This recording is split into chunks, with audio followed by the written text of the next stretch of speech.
देखै छियो छौरा के करै छी भाजा भटगे छौरी बंगाली छी तू माला काचा कचगे देखै छियो छौरा के करै छी भाजा भटगे नाचे पर तो याद बजी के नाचे पर तो सिंह जी के सीना से साई के छौरा सब पी के छौ फलाई टगे हे गई छौरिया तो हे डलाई टगे छौरा सब पी के छौ फलाई टगे हे गई छौरिया फोर तो हे डलाई टगे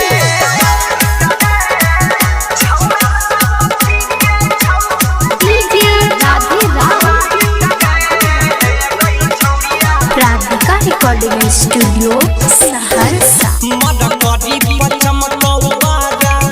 गोरकी तोहर फेस गे कहता जाई के बाधाई दियो डीजे के बेस गे मडकरी पचम कौवारा गोरकी तोहर फेस गे कहता जाई के बाधाई दियो डीजे के बेस गे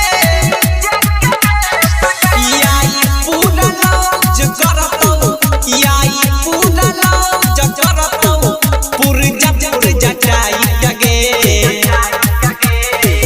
छौरा सब पी के छौ फलाई टगे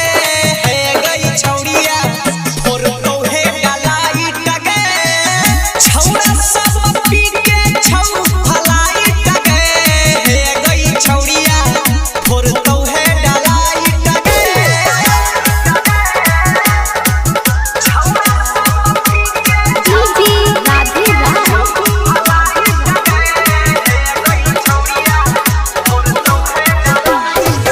बहुत बढ़िया में लगी छौरी